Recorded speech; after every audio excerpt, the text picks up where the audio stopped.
So I've made a couple of videos previously on optimizing device structure optically. So that means trying to optimize the layer structure so that you have the best structure to absorb the most photons in the active region. But that ignored part of the problem, which is the electrical problem. So there's these two parts of sort of optimization. There's the optical problem and the electrical problem.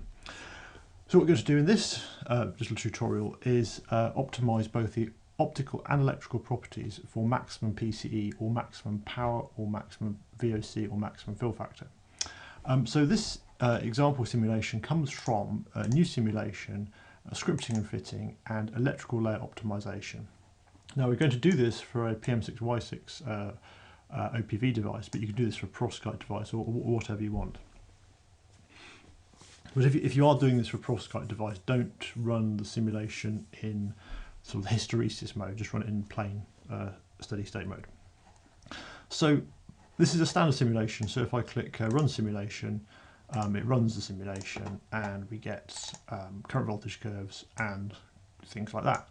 And also we get siminfo.dat that's got all the parameters. So we've got voltage at maximum power point, fill factor, PCE, max power, all these useful, and JSE, all these useful things that you want to know. Now, if we go to the automation button and click parameter scan, we've already set up this optimization for us. So I'm going to click on that, and effectively I've set up here I'm going to be changing the thickness, so the dy of the object of the PM6Y6 layer and the thickness of the ZNO layer. So let's just have a look at that. And there we go, so this one and this one.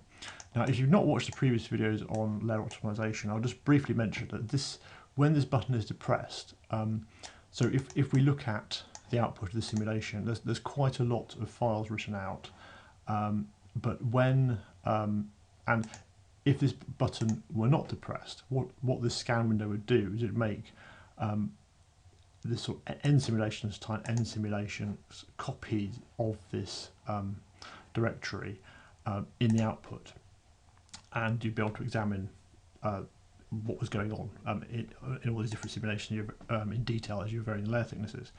But when the fast optimization button is pressed, it doesn't write those files to the output, and that's much faster to run the simulation. All it does is it collates the information that's in siminfo and writes it to a big Excel spreadsheet. So this is for very efficient optimization, very efficient quick simulations. It doesn't write much to disk, and it just collects the key parameters. So let's go ahead and run that optimization. So I'm going to click run, and what we're doing here, so this is it. This is the progress simulation. Each one of these dots represent is done a JV curve, and is going to write the output file to a spreadsheet when you give it a second. If you give it a second.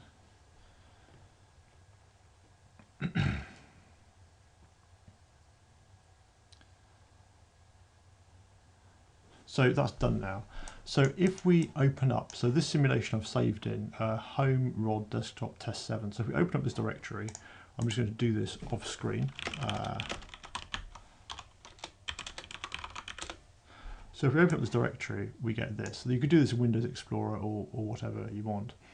And there's this directory called optimize in there. So if you open that, there's this CSV file in there. So you open that, it'll open it in LibreOffice. If you're on Windows and had Excel, it'll open it in Excel. So you open whatever you want. And what this has got is it's got on the left-hand side, it's got these. Oops.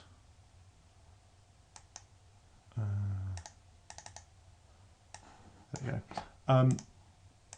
On the left-hand side, it's got layer 2 and layer 1 thicknesses, and you can see it's basically varying these as we ask it to. So if we look at the parameter scan window, whoops, where's it gone?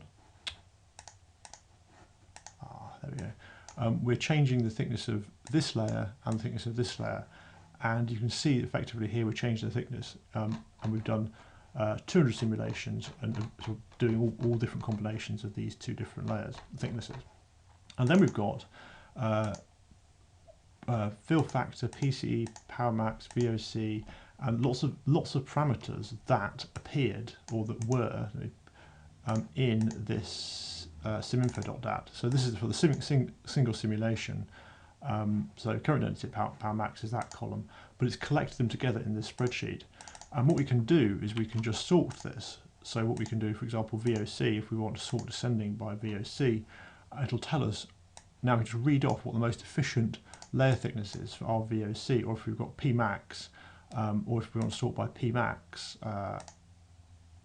we can find out what the most efficient layer thickness is for this to get the best Pmax, or we can sort by fill factor, and it'll tell us what the best device structures to get the best fill factor.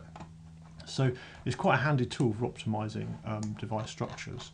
Now clearly the speed of these simulations depends on things like the mesh points that you're using and sort of the speed of the individual simulation. So it's worthwhile optimizing the speed of the individual simulations before doing this type of optimization. For example, if we look at the optical mesh, we've only got 50 points. That's quite a lot. That's not very many in lambda. We've got 100 points in the y direction, so along the vertically in the device. So if you want to speed it up, you could take this down a bit, maybe to 80, and then you look at the electrical mesh too. We've not got many points there, so that's already quite optimal. So yeah, that's it really. That's how to optimize OPV devices for JSC, fill factor, and all these good electrical parameters. So I hope you found that useful. Thank you very much for listening.